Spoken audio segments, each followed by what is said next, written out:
بسم الله والصلاة والسلام على رسول الله. اللهم صل وسلم وبارك على سيدنا محمد أفضل الخلق وعلى آله وصحبه وسلم. نسمي بالرحمن ونحط لايك واشتراك وتيجوا كده نشوف بقى ايه عندنا صنايعية النهاردة في شقة والد أخويا. يعني بركبوا جبس وفي برضو بركبوا كهرباء من ده على ده يعني.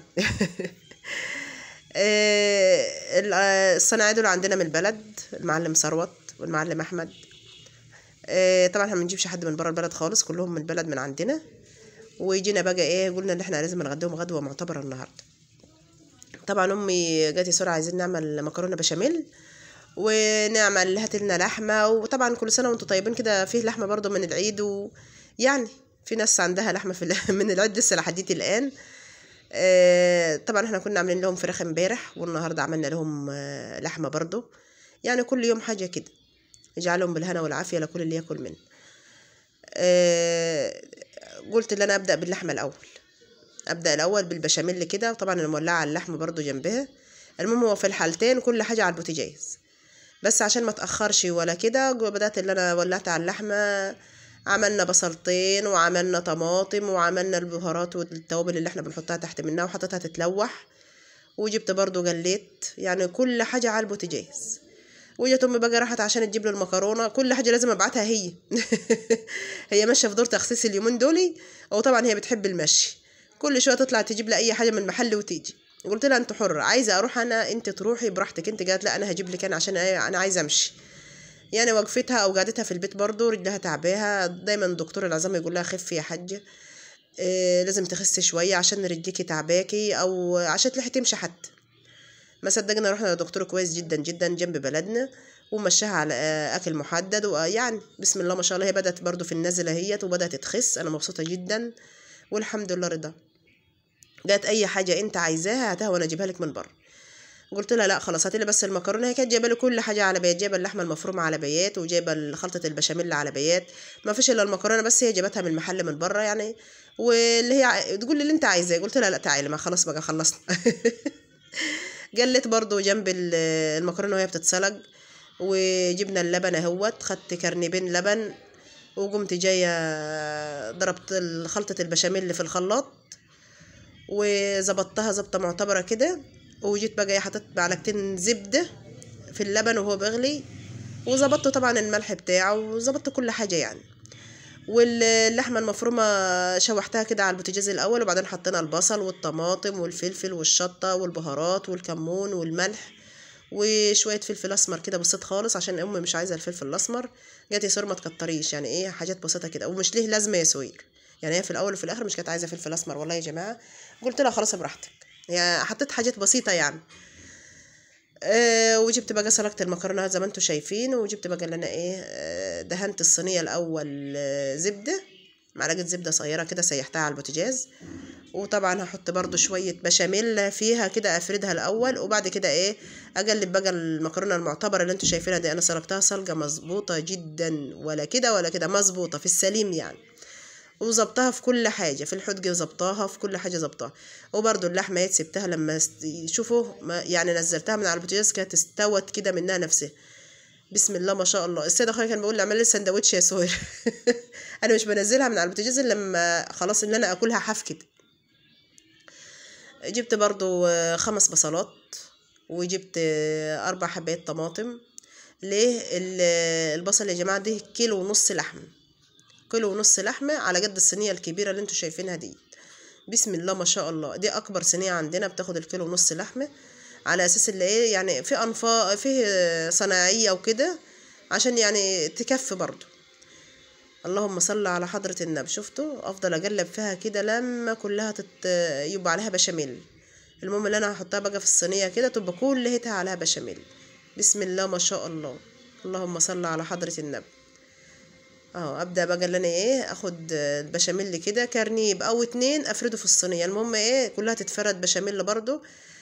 اللهم صل على حضرة النبي. شفت عامله ازاي؟ دي صينيه كبيره خالص، انا كنت جايبه الصغيره، امي جات لا عشان تكفي يا سوي. يعني هتطلعي فوق للناس اللي فوق بتاكل، ولا هيفض لينا ولا كده ولا كده؟ قلت لها لا خلاص. بسم الله ما شاء الله.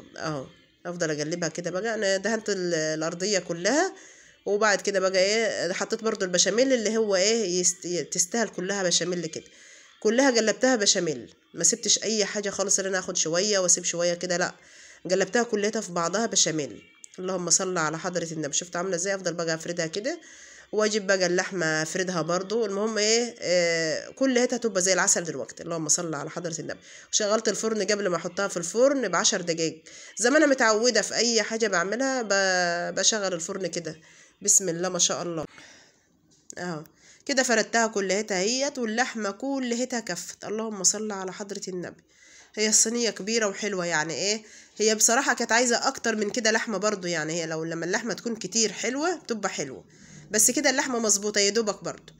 انا بحب الحاجه كتير يعني، هو كيلو ونص لحمه يا دوبك بسم الله ما شاء الله زي العسل. وديت اكبر صينيه عندنا بتاخد بال5 كيلو كوسه او ال5 كيلو برنجان. يعني هي في الحالتين دي اكبر صينيه عندنا بتبقى بسم الله ما شاء الله. جيت اجيب الصينيه الصغيره شويه، بصراحه امي رفضت جايه تلاقي صوره عشان تكفي. قلت لها خلاص، هو في الحالتين اي صينيه المهم هي هتتعمل يعني. طبعا فضيتها اهوت البشاميل على الوش كده، وافضل افرد بقى فيها كل هيتها، لازم اداريها كل هيتها كده. اللهم صل على حضرة النبي. انا بحب اعمل الحاجات الجميله دي جدا جدا يا جماعه. عندي اللي انا اعمل الحاجات ديت وما اطبخش ولا اعمل اي حاجه تانية بصراحه مش هكدب عليكم يعني.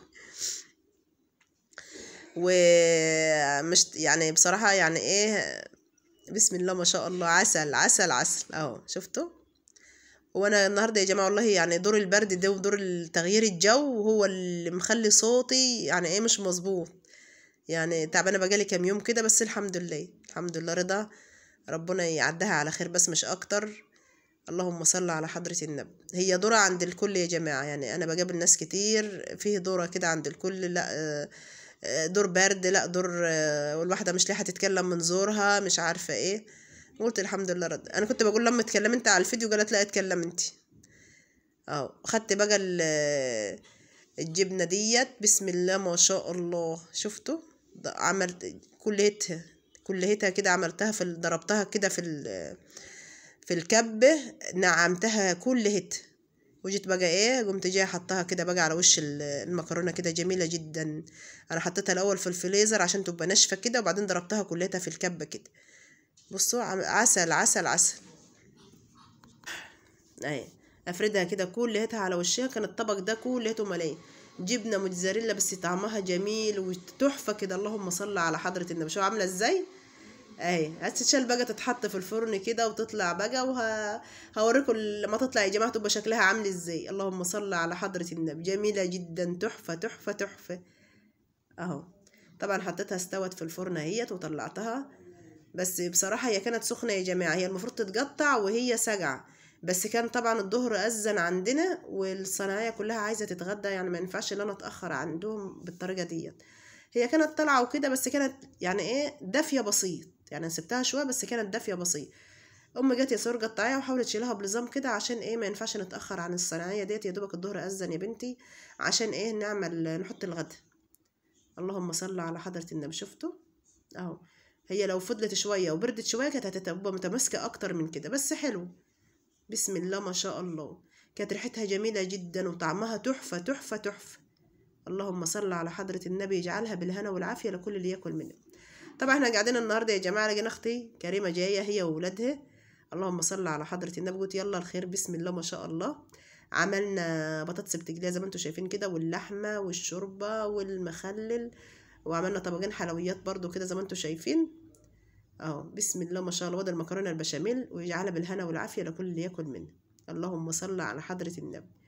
بصور لكم بس الصينيه الجميله دي. وده رز يا جماعه معمول بشعريه، مش هتقولوا هو عامل كده ليه جبنا الشعريه طبعا ونطبخ فيها كده، تحمر وبعدين حطينا الرز وقعد وتولع عليه يعني. ودي كريمه اختيات، قلت لها شيلي بقى الصينيه كده وانا هطلع قدامك. اللهم صل على حضره النبي وادي شقه وليد اخويا اهو. خدت صورتين كده ايه على المشي يعني، عشان ايه مش كنت فاضيه ان انا اقعد يعني ايه فوق وكده، عشان دي وقت الغدا الصنايعي يتغدوا براحتهم. بسم الله ما شاء الله اهو. شفتوا ده الجبس اهوت اللي بعملوه، ده المعلم ثروت هنا من البلد بالصناعيه معاه، ويجعلها بالهنا والعافيه لكل اللي ياكل من احلى غدا دي يا جماعه. وبسم الله ما شاء الله. شقه والد اخويا هي يا جماعه. شفتوا اهو. بوريكم بس اللي عندنا فعلا صناعية شغالين، وربنا يعينهم ويقويهم، وبسم الله.